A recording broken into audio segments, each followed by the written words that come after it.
Buenos días, hermanas. Vamos a continuar con nuestro tema de Apocalipsis. Estamos estudiando el capítulo 11, vamos ya en el versículo 4. El tema de hoy se titula Los dos candeleros. Vamos a recordar un poquito lo que vimos en la clase pasada, pero antes vamos a leer Apocalipsis 11 a partir del versículo 3. Vamos a leer todo hasta el versículo 14. Y daré a mis dos testigos que profeticen por 1260 días, vestidos de cilicio. Estos testigos son los dos olivos y los dos candeleros que están en pie delante de Dios de la tierra.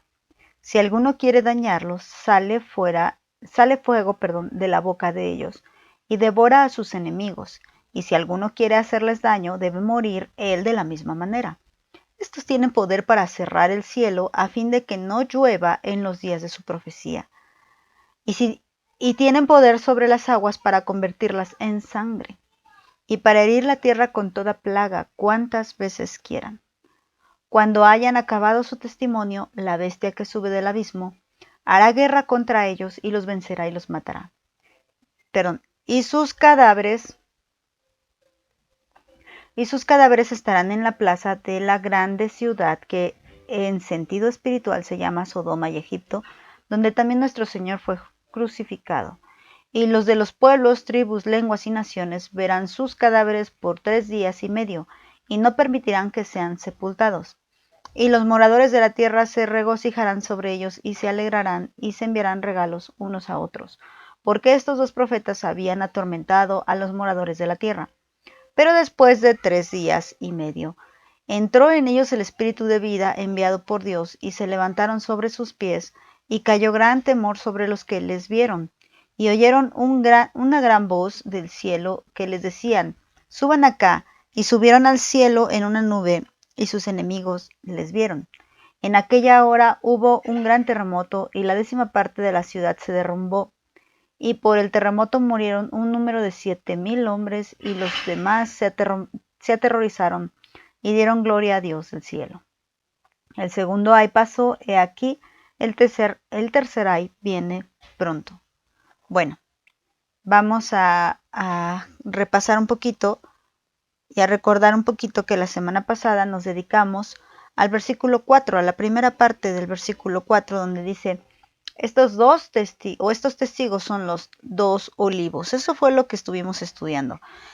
Bueno, pues en todo este tema que vimos acerca del olivo, hablamos de la diferencia, las características del árbol del olivo, válgame la redundancia, las partes del árbol del olivo. Vamos a dar un pequeño repaso. En esta imagen podemos ver claramente cuáles son las partes y qué es lo que representa.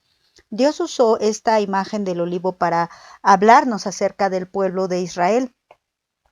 El árbol de olivo es Israel, que tiene su raíz en Dios, en Cristo. El agua es la palabra de Dios, Cristo mismo. El tronco son los patriarcas, las ramas son las 12 tribus, y las aceitunas u olivas son las obras o el fruto que dan las ramas. Después también hablamos de la diferencia de los dos tipos de olivos: el olivo doméstico, que se refiere a Israel. ¿Por qué? Porque el olivo doméstico es un olivo que es sembrado al propósito y es cuidado por el hombre. Es regado, es podado, y bueno, todos los cuidados que tenga que tener. Y un olivo silvestre, de manera inesperada o no planeada, surge ahí en los lugares áridos, tal vez porque cayó una semilla. También hablamos de que su raíz tiene la capacidad de buscar agua, por eso se puede dar en lugares secos, desérticos incluso, y que son de raíces grandes y fuertes. Por eso no se caen tan fácil y por eso pueden durar mucho tiempo. Pueden llegar a vivir, y ser fructíferos hasta 150 años. Y bueno, los árboles silvestres o los olivos silvestres son los gentiles. ¿Por qué? Porque no están bajo el cuidado de Dios. Esta era la diferencia o la alegoría que hizo Pablo en la carta a los romanos. También hablamos de las partes del árbol. Dijimos que el olivo simbólicamente representa a un árbol genealógico, a un linaje de Israel. La raíz es el fundamento, que es aquí Cristo. El tronco, dijimos que son los patriarcas, Abraham, Isaac, Jacob, de donde surge el pueblo de Israel. La savia es el fluido que recorre todo el árbol. Recuerden que la savia se formó del agua que tomó con la raíz, y esa es la sangre de Cristo que está marcando, sellando a todo el cuerpo de Cristo. Esa savia llega hasta las ramas, y en las ramas se deposita en el fruto. Las ramas son entonces, significa que son pertenecientes al árbol. Quiere decir que si estamos hablando del árbol genealógico de Abraham, las ramas son los hijos de Abraham. Los injertos son los que no eran hijos de Abraham, pero que ahora ya son hijos de Abraham por la fe. El fruto, las olivas o las aceitunas, pues es lo que resulta de estas ramas, la fe, el amor a Dios. El aceite es lo que resulta del fruto. El aceite es el fruto del Espíritu Santo en la vida de una persona, y el Espíritu Santo en sí. Y recordemos que tenía muchos usos, pero uno de los principales era ungir a los sacerdotes. También vimos el paso a paso de la semilla al aceite, y vimos 10 puntos que vamos a recordar. El punto número 1, recolectar la semilla. Recordemos que la semilla está escondida en la aceituna, es el huesito. Se tiene que limpiar, se tiene que sacar con mucho cuidado, porque aunque la aceituna iba a ser machacada, o la oliva iba a ser machacada, no el huesito. El huesito tiene que ser preservado para ser sembrado. Luego se siembra la semilla. Lucas 8:11 dice que la semilla es la palabra de Dios. Esta es sembrada, es decir, cuando tú predicas la palabra, estás sembrando la palabra de Dios. Bueno, pero el sembrador es el Señor. Y el punto número 3, hay que tener limpio el terreno. El terreno es el corazón, como también lo dice la parábola del sembrador. Juan 13:10-11 nos habla de la importancia de mantener corazones limpios. El cuarto es conservar la humedad, es decir, regar, estar echándole agüita. Hebreos 10:22 nos dice cuál es el agua pura, y el agua pura es la palabra de Dios. El agua es vital para el crecimiento del olivo. Sin esta no puede crecer y moriría. El punto número 5, hay que podar el arbolito. Juan 15:2 nos habla de otro tipo de árbol, de la vid, pero también nos dice que esta vid es necesario limpiarla. Tiene que permanecer en la vid verdadera, y para que pueda dar fruto hay que limpiarla. Y es que esto es cierto, muchas ramas no están dando fruto y estorban. Es mejor quitarlas y dejar las ramas que sí estén dando fruto. Y por eso es necesario que el árbol sea podado. También el punto número 6 nos habla de tener paciencia, porque una vez que es sembrada la semilla, tarda aproximadamente 7 años en dar fruto. Lucas 21:19 nos dice que con paciencia ganaremos nuestras almas. Y es lo mismo con el árbol de oliva. Para que empiece a dar fruto, debemos de tener paciencia. Debemos de estarlo podando, estarlo regando durante este tiempo, para que al tiempo señalado comience a dar fruto. El punto número 7, hay que recolectar el fruto. Y bueno, es que aquí es algo bien importante. Ya que dio fruto, el proceso para recolectar el fruto es zarandear las ramas, golpearlas con palos. Y esto nos habla de prueba. Hay que pasar por prueba. Y esto surge después de la paciencia, porque la prueba produce paciencia y van unidas. Tenemos que tener mucha paciencia en la prueba, y la prueba produce paciencia. Entonces es parte de la recolección del fruto el que puedas continuar, y el que puedas pues precisamente demostrar con tus hechos, con tus actos, que realmente amas a Dios y que tienes paciencia en su obra en ti. El punto número 8, moler las aceitunas bien limpias. Ya hablamos, a esto nos regresaría al punto número 1, porque las aceitunas no deben de tener hueso, porque el hueso se debe de cuidar para volverse a sembrar. Pero una vez que ya no tienen hueso, las olivas se presionan para extraer el zumo, y con este zumo es de donde va a salir el aceite, es decir, aceitunas u olivas machacadas. Esto nos habla de presión.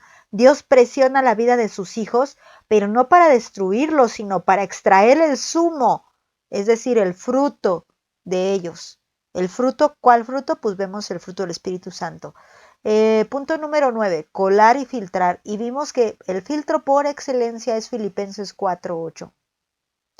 El filtro pues es la palabra de Dios, la cual nos va a decir que sí y que no. Y luego usar el aceite. Vamos a usar el aceite que ya ha salido de esta presión, el fruto del Espíritu Santo, lo vamos a usar pero para compartirlo con otros. Fíjate que el aceite era usado para ungir, era usado para alumbrar las lámparas, era usado para preparar comida. Y todo esto puede aplicar espiritualmente. Si tú das fruto, si tú das el fruto del Espíritu Santo, puedes dar esa misma unción que tú tienes a través de lo que compartes. Otros pueden recibir esa unción. Tú no la da Jesucristo, pero tú compartes de esa unción, de ese aceite. Dios te utilizó a ti para ungir a otros y también para alumbrar en la vida de otros. Dios te utiliza a ti con ese aceite con el cual alumbras para alumbrar la vida de otros. También te usa para preparar alimento, como el aceite de oliva que se usa para preparar comida sana. Así tú tienes el Espíritu Santo, y ese es el que prepara la comida sana para compartir y alimentar a otros. Y el aceite, ese aceite tan precioso, surge de todo este proceso de 10 puntos, 10 pasos. Bueno, pues la conclusión del tema anterior sería que estos testigos estarán conectados directamente con Dios, como olivos que tienen su raíz hacia Cristo, pues de Él beben del agua de vida. Recuerda que el agua es Cristo, que Dios mismo los sustentará como olivos domésticos.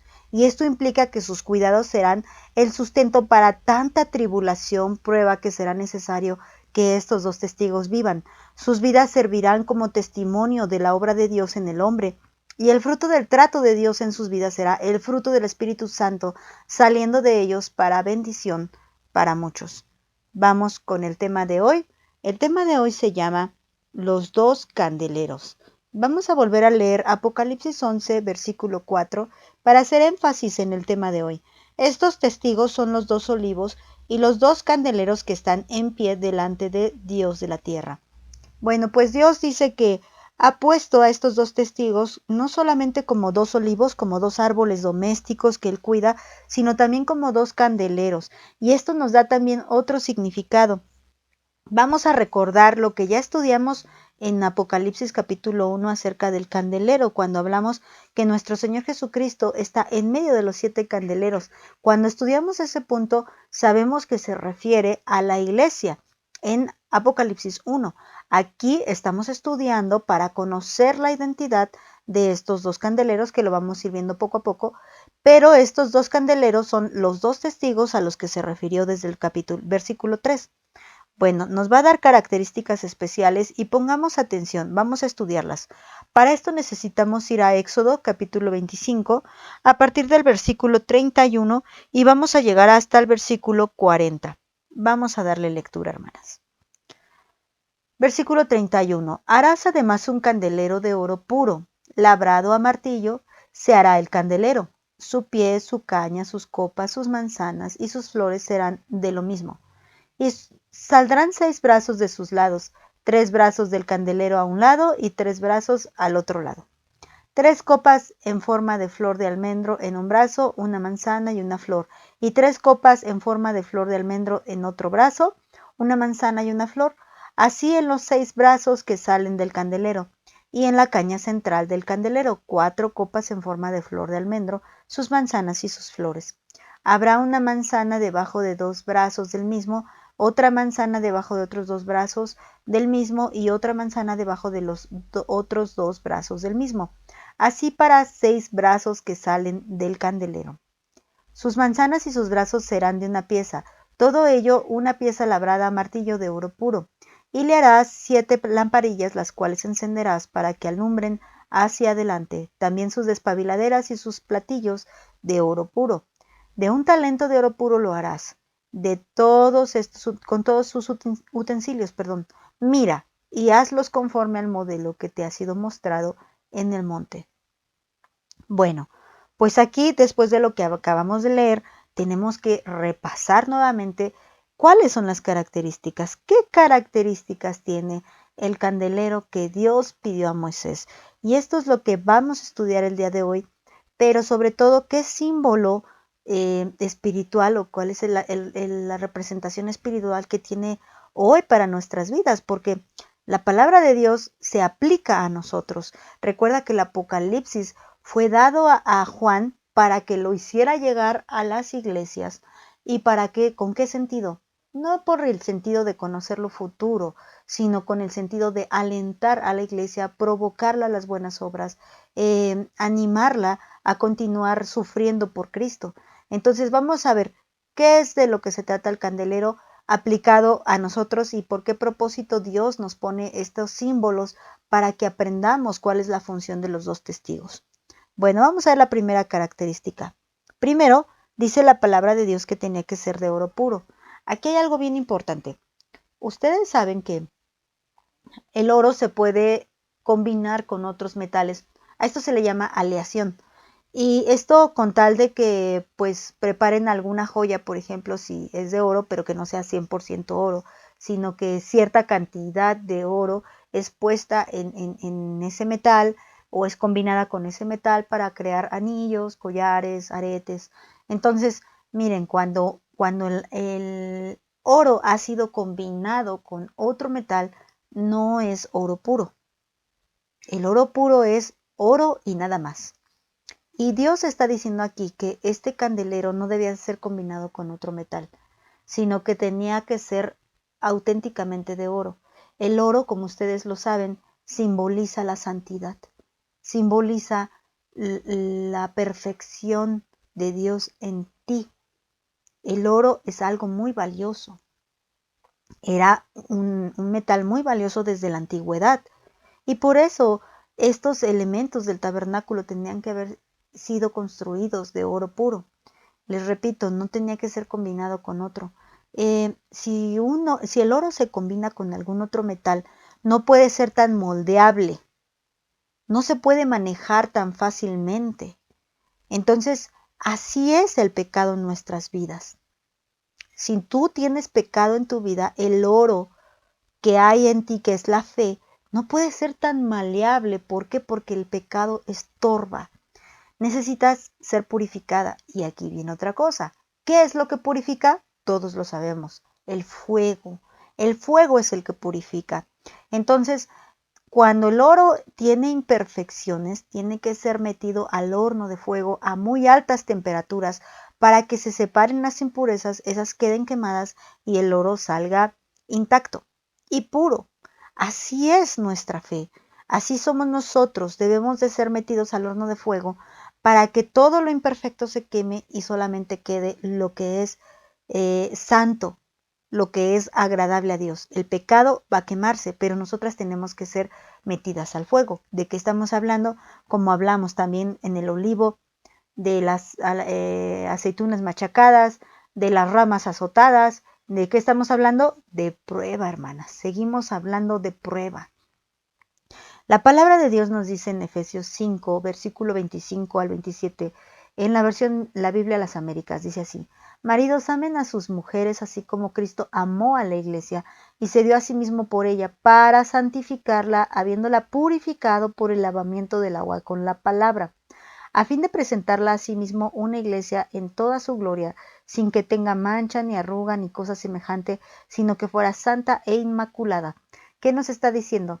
La palabra de Dios nos está diciendo que Dios va a hacer el proceso que necesitemos pasar para ser purificados, santificados, para que no tengamos ninguna mancha, ninguna arruga, ni cosa semejante, sino por el contrario, estemos santas y sin mancha. Entonces, esto es lo que Dios quiere para nuestra vida. Por eso, las pruebas sí son parte del plan de Dios. Tú podrías decir, ay, ¿por qué me pasa esto a mí? Bueno, te pasa porque Dios quiere purificarte. Dios quiere meterte en esa prueba para que seas santa y sin mancha. Luego después esto nos va a llevar al siguiente paso. Otro requisito para poder formar este candelero era labrarlo a martillo. Esto es todo un arte, hermanas. Fíjense que cuando Moisés recibe la orden ahí en el monte de que él tenía que hacer todo esto, no solamente el candelero, sino todo lo que tenía que ver con el tabernáculo, Bueno, yo me imagino que Moisés se preguntaba, bueno, ¿y cómo lo voy a hacer, no? Porque sí, Moisés estaba encargado de los asuntos espirituales, pero aquí ya estamos hablando de cosas, pues prácticas, técnicas, que se tienen que hacer. Por ejemplo, tendría que saber de costura, tendría que saber de arquitectura, tendría que saber de carpintería, tendría que saber de artesanías, pero hasta de herrería, digámoslo así, ¿no? Pero no era el caso de Moisés. Él no era todo eso, él era un pastor y ahora era un profeta. Y yo me imagino que él estaba así como preguntándose, ¿qué pasa? Bueno, pues Dios le dice que él había dado espíritu de sabiduría, pero en todas estas artes, a ciertas personas que realmente son las que iban a hacerlo. El diseño se lo dio a Moisés y las personas lo iban a hacer. Bueno, pues el espíritu que tiene este arte, el espíritu del Señor, a quien le dio esta arte, está sobre nuestro Señor Jesucristo. Él es el artesano. Él es el que va a tomar el oro, lo va a meter al fuego, lo va a golpear el martillo. Él es el arquitecto, él es el carpintero, él es el que hace la costura de todo esto que cubre el tabernáculo, hermanas. Esto es hermoso. Y bueno, por eso debemos de tener mucha confianza, que aunque veamos que viene el martillo contra nosotros, debemos de estar confiadas de que es un experto artesano el que está haciendo la obra en nosotras. Bueno, pues volvemos a hablar de prueba, hermanas. Al decir que es labrado a martillo, imagínense, golpe tras golpe, tras golpe, tras golpe. Pero ustedes saben, o no sé si sepan, que cuando algún metal, cualquier tipo de metal, tiene que ser moldeado a pura bola de golpazos, como los martillazos, ese metal no puede estar frío. Tiene que estar muy, muy, muy, muy caliente a altas temperaturas para que sea moldeable. Tú puedes a lo mejor ver, yo he visto algunos documentales cómo moldean el metal y unos golpazos que le ponen y tú puedes pensar, oh, va a quedar horrible o se va a deshacer el metal. Pues no, hermanas, el metal resiste y no queda horrible, queda muy bonito, quedan cosas hermosas. Así es. Uno podría pensar que cuando viene la prueba no va a resistir. O podrías pensar que cuando viene el golpazo te va a deshacer. O vas a quedar terrible, vas a quedar peor de cómo entraste a la prueba. Pero no es así. Si tú resistes los golpes y resistes el fuego, vas a quedar preciosa, preciosa, como obra de arte de ese maestro artesano que tenemos en nuestra vida, que está forjando nuestra vida. Y pues el creyente debe ser purificado, en fuego y moldeado a golpes, hermanas. Esto es tremendo, pero esta es la sabiduría que encontramos en este diseño que Dios le dio a Moisés. Y bueno, vamos a leer Jeremías 23:29, que dice, ¿no es mi palabra como fuego? Declara el Señor, y como martillo que despedaza la roca. Es una pregunta que hace el Señor y efectivamente su palabra es fuego y es martillo, pero ¿qué crees? La roca es nuestro corazón, que muchas veces se endurece contra la palabra de Dios y no quiere escuchar consejo, no quiere escuchar nada de Dios o quiere escucharlo a su manera, pero no es así. No pongamos corazones de roca. Y si tenemos corazón de roca, pues para eso sirve el martillo, hermanas, para quebrar y despedazar la roca. Vamos a la siguiente característica. También dice que tenemos que ser de una sola pieza o este candelero no podría hacerse, por ejemplo, ya ves que decía sus manzanas, sus flores, sus bases, sus brazos. No podría ser que, bueno, voy a hacer un brazo y lo pego con el otro y luego le pego la manzana. No, todo, imagínate, por eso te digo que es una obra de arte. Todo fue hecho de una sola vez. No tenía piezas por separado. Todas estaban hechas de una sola pieza. No podías correr el riesgo de que alguna pieza se cayera. Para nada. Esas piezas estaban ahí y se tenían que quedar ahí siempre. Entonces, cuando la palabra de Dios nos dice que este candelero tiene que ser de una sola pieza, nos está hablando de dos palabras muy importantes. Pongan mucha atención en estas dos palabras. La primera es integridad y la segunda es unidad, porque te está hablando de que seamos una sola pieza. Bueno, hablemos de integridad. Si yo hablo de integridad, precisamente te digo, esta persona es íntegra. ¿Por qué te digo que es íntegra? Porque es de una sola pieza, no tiene doble cara, no es hipócrita, no es de una forma aquí o de otra forma allá. Hermana, esto nos habla de que nosotras tenemos que ser auténticas donde quiera que estemos. No podemos comportarnos de una forma en la iglesia, de otra forma en el grupo de mujeres, de otra forma en la casa con mi marido, de otra forma en la casa con mis hijos, de otra forma en la calle con mi marido, de otra forma en la calle con mis amigos, de otra forma en el trabajo. No, yo donde tú me veas debo de ser la misma persona, íntegra. Esto es que soy de una sola pieza, no tengo cachos ahí pegados, no, soy de una sola pieza porque Dios me está forjando con ese martillo que es su palabra y me está haciendo de una sola pieza. Y por otra parte está hablando de unidad, unidad, porque es tan importante la unidad que Dios oró a su Padre, Jesús oró a su Padre para que fuéramos uno. El oro puro es la pureza y tiene que estar santa, tú tienes que ser santa, esto es integridad, santa en todas las áreas de tu vida. Y tienes que ser uno con Dios. Y para que puedas ser santa, tienes que ser uno con Dios. Vamos a leer Juan. Juan, vamos a leer del versículo, capítulo 17 hasta el versículo, bueno, ya dije mal la cita, Juan 17 del 20 al 23, vamos a leerlo. Mas no ruego solamente por estos, sino también por los que han de creer en mí por la palabra de ellos, para que todos sean uno, como tú, oh Padre, en mí y yo en ti, que también ellos sean uno en nosotros, para que el mundo crea que tú me enviaste. La gloria que me diste yo les he dado para que sean uno, así como nosotros somos uno, yo en ellos, tú en mí, para que sean perfectos en unidad, para que el mundo conozca que tú me enviaste y que los has amado a ellos como también me amaste a mí. Bueno, aquí la palabra integridad no aparece, pero sí aparece en sí lo que es la integridad, porque fíjate, aquí está diciendo que debemos de ser perfectos, perfectos en unidad, que nosotros tenemos que estar con Dios en todos lados, hermana. No nomás tenemos a Dios en un momento, tenemos a Dios en todos lados, hermana. No podemos separarnos, decir, bueno, como aquí es mi trabajo, entonces aquí sí puedo decir groserías, aquí sí puedo, ahora sí que darle bola al hilacho, puedo coquetear con el pecado, puedo, no sé, muchas cosas, olvidarme de Dios porque estoy en mi trabajo. No, hermana, nosotros debemos de ser perfectos en unidad. Y para ser perfectos en unidad es que siempre somos uno con Cristo. Siempre somos uno con Cristo. ¿Para qué? Mira, dice el versículo 20, para que todos sean uno y para que el mundo conozca que Dios envió a su Hijo Jesucristo. ¿Sabes qué tan importante es que tú seas íntegra, hermana? Para que el mundo crea. Pero si tú no eres íntegra, por eso no das fruto. Hablábamos de dar fruto, de compartir a otros, de tener hijos espirituales, pero tal vez tú no tengas hijos espirituales porque te falta integridad. Bueno, pues vamos a otra característica. Y saldrán de sus lados 6 brazos.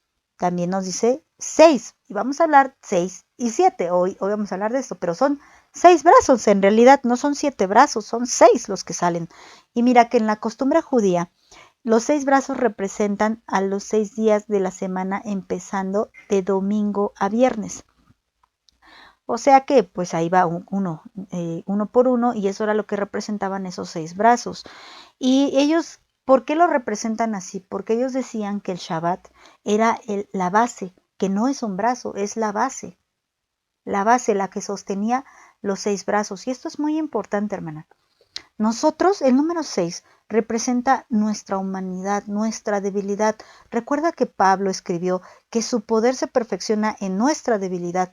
Así que podríamos decir que los 6 brazos son nuestra debilidad y su poder es la base que representa el Shabbat, que sería el día de reposo. ¿Y por qué te hablo del día de reposo aquí? Mira, es bien importante.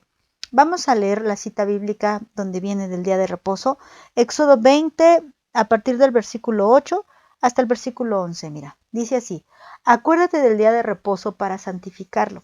6 días trabajarás y harás toda tu obra, mas el séptimo día es de reposo para Jehová tu Dios. No hagas en él obra alguna, tú, ni tu hijo, ni tu hija, ni tu siervo, ni tu criada, ni tu bestia, ni tu extranjero que está dentro de tus puertas. Porque en 6 días hizo Jehová los cielos y la tierra, el mar y todas las cosas que en ellos hay, y reposó en el séptimo día. Por tanto, Jehová bendijo el día de reposo y lo santificó. Entonces, les digo, ellos, según la costumbre judía, ellos así lo marcan como cada día de la semana, y el día de reposo pues es la base que sostiene los 6 brazos. Si tú recuerdas, el Señor dijo que Él era el Señor del día del reposo. Y en Hebreos nos dice que miremos que no vayamos a dejar de alcanzar nuestro reposo. ¿Y quién es ese reposo? Es Jesucristo. No nos está diciendo acerca del sábado, espiritualmente nos está hablando de Jesús. Es Jesús, esta base que sustenta nuestra humanidad, hermanas. No para que seamos más carnales, sino para que su poder se perfeccione en nuestra debilidad. Pero si tú no estás sostenida a la base que es Jesucristo, pues solamente vas a ser humana, humana y humana. Siempre deprimida, siempre desanimada, siempre carnal, siempre pecando. ¿Por qué, hermana? Porque no estás sostenida, no estás sujeta a la base, no estás sujeta al reposo. Y aquí hay otro punto, otro paréntesis que quiero enfatizar. Hermana, dice que tú tendrías que apartar, bueno, el pueblo judío tendría que apartar el día sábado para santificarlo. Y ese día sábado, ¿qué tendría que hacer? Pues recordar la obra del Señor. Tenía que meditar en la palabra de Dios en el día sábado. Era muy importante. Y yo te voy a hacer una pregunta, hermana, ¿tú tienes un tiempo santificado para Dios? ¿Tú apartas un día santificado para Dios? Digamos, ¿tú santificas las mañanas para tener comunión con Dios? ¿Santificas las madrugadas? Bueno, tal vez dices, yo no puedo en la mañana. Ok, ¿santificas las tardes? ¿Santificas las noches? ¿O nunca santificas nada? Bueno, pues por eso no tienes reposo, hermana, porque no has apartado para Dios lo que a Dios le pertenece.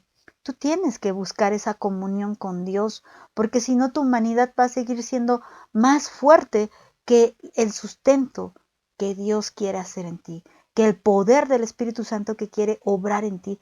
Tu humanidad va a ser más fuerte, cada vez más fuerte, porque tú no quieres rendirte a Dios y porque tú no quieres apartar un momento para orar, un momento para leer su palabra, un momento para alabar, un momento para reunirte, hermana.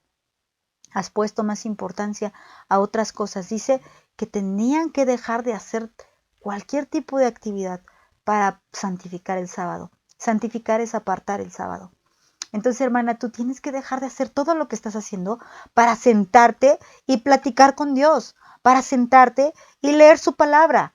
Deja de hacerlo todo. Pero, hermana, si para ti eso no es importante, pues entonces, hermana, no te preguntes por qué no sientes ese refugio, por qué no tienes ese soporte, por qué estás tan mal. Porque tu humanidad está ganando a lo espiritual. Pues bueno, vamos a leer la siguiente característica. Perdón, dice que, bueno, cuando nosotros vemos la imagen del candelero, perdón, dice que estaba la base y los 6 brazos, pero la misma base también tenía una lámpara.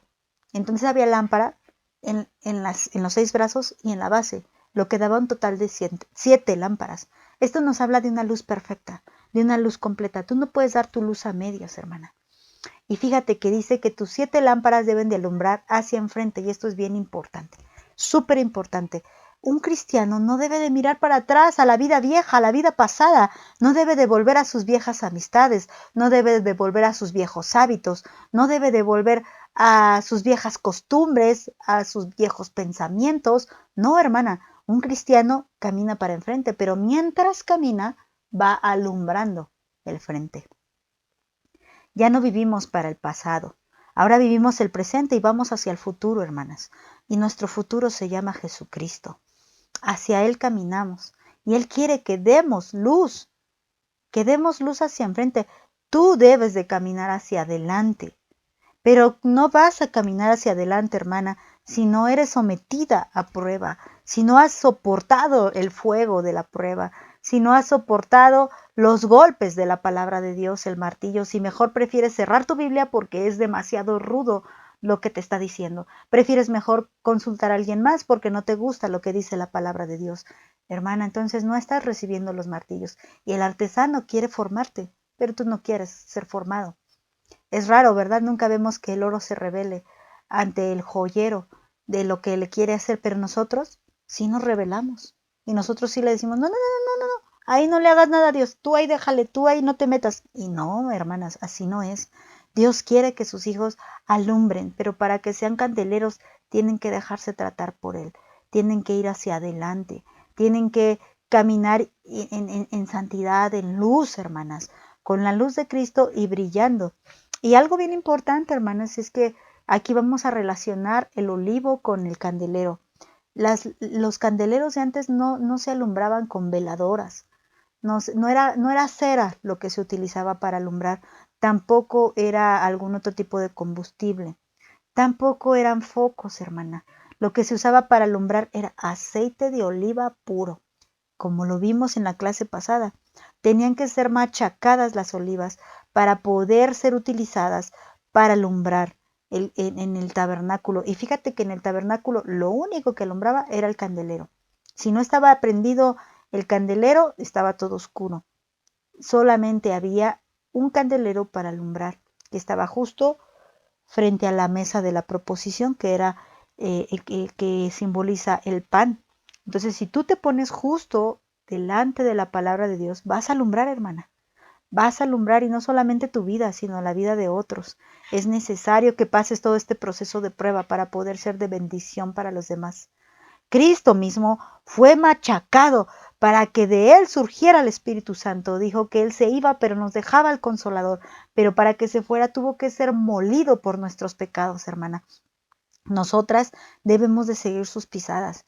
No te espantes cuando venga la prueba. No te espantes cuando sientas la presión que viene de Dios, hermana. Dios permite esa prueba. No te espantes. No te espantes como si algo extraño sucediera, como lo estudiamos en Santiago. Es parte de la vida de un cristiano. Tú tienes que ser machacada, tienes que sufrir por el Evangelio y solamente así alumbrarás la vida de los demás.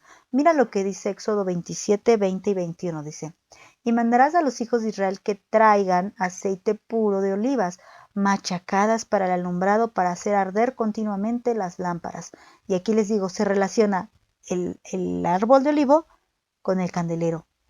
En el tabernáculo de reunión, afuera del velo que está delante del testimonio, los pondrá en orden Aarón y sus hijos, para que ardan delante de Jehová desde la tarde hasta la mañana, como estatuto perpetuo de los hijos de Israel por sus generaciones. Y mira aquí, fíjate, ¿quién nos puso en orden? Aarón. ¿Y quién es Aarón?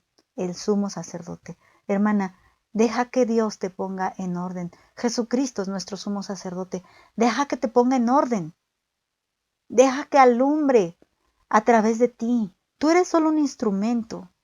Pero si tú eres más carnal que espiritual, no sirves para alumbrar, hermana. No sirves. Entonces deja que Dios te utilice. Y vamos a llegar al último punto, hermana. Y con este vamos a concluir nuestro tema. Y bien importante, dice, debería de ser hecho conforme a lo que Dios ordenó. Debía. Y así fue, hermana. Les decía, imagínense a Moisés. Yo creo que Moisés tuvo que ver en visiones lo que era el tabernáculo y los instrumentos del tabernáculo y asimismo hacerlos. Bueno, esto es un punto de vista mío, no que lo diga la Biblia así. Pero dice, mira que tengas cuidado de hacerlo. La palabra de Dios le dice ahí en Éxodo 25:40, se lo dice a Moisés, y mira que los hagas según el diseño que te ha sido mostrado en el monte. Por eso les decía, él tuvo que verlo cuando estaba, ¿dónde? En el monte. ¿Y qué simboliza el monte? La comunión con Dios. Hermana, ¿no sabes cuál es el diseño para tu vida? Pues es que no subes al monte, no prestas atención. Y te voy a decir una cosa, tú puedes ser cualquier candelero, pero si no eres un candelero hecho conforme al diseño de Dios, no sirves, no alumbras, eres una imitación. Y Dios no quiere imitaciones. Dios quiere auténticos hijos de Dios, auténticos adoradores que adoren en espíritu y en verdad. Dios nos está mostrando que su voluntad es que nos ajustemos al diseño de la palabra de Dios y debemos de ajustarnos, hermanas. De esta forma daremos gloria, de esta forma alumbraremos. Ten cuidado, fíjate muy bien que no estés haciéndote conforme a tu idea, conforme a tu creencia, conforme a lo que a ti te parece.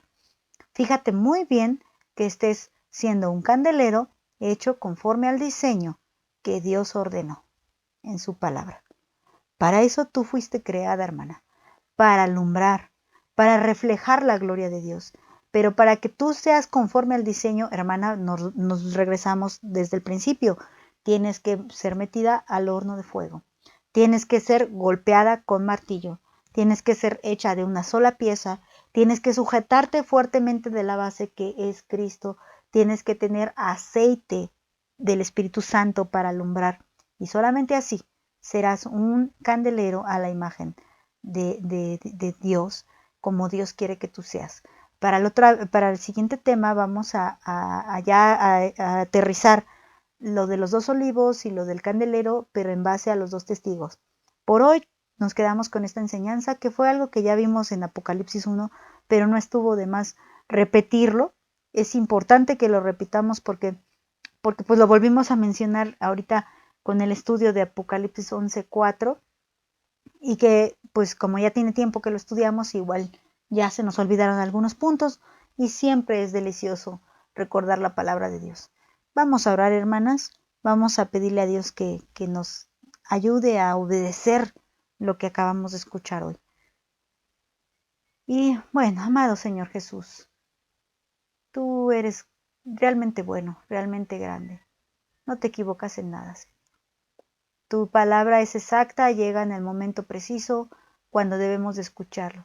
Señor, yo sé que muchas de mis hermanas están en el horno en estos momentos, están siendo golpeadas por el martillo. O tal vez están en el horno y no quieren ser golpeadas por el martillo, por tu palabra. Quieren seguir viviendo en su carnalidad, en su humanidad. O tal vez no, o tal vez quieran ser purificadas y santificadas. Señor, yo te ruego que por favor hagas tu obra en nosotras. Que seamos esos candeleros que estén ardiendo continuamente y siempre hacia adelante, siempre mirando hacia el frente, esperando verte a ti, Señor. Esperando conocerte cada vez más, Señor, dedicando un tiempo para ti, apartándolo, Señor, para ti totalmente, porque tú eres nuestro reposo, tú eres nuestra esperanza, tú eres nuestro sustento, Padre. Te alabamos, te bendecimos, Señor. Te pido, Padre, que redargullas nuestros corazones. Si estamos en pecado, pues que permitamos que el fuego de la prueba lo queme, Señor. Quema toda clase de pecado de nuestros pensamientos, de nuestro corazón, de nuestras manos, de nuestros pies, Señor. Ayúdanos a vivir en santidad, Padre, para darte gloria, honra, Señor. Bendito seas por siempre, Padre. Sé con cada una de las mujeres que escuche este audio, Padre, que sea bendecida por tu palabra, que sea moldeada por tus preciosas manos, por las manos del artesano, maestro por excelencia, Señor. Bendito seas, Padre, en el nombre de Jesús. Amén. Hermanas, que Dios las bendiga.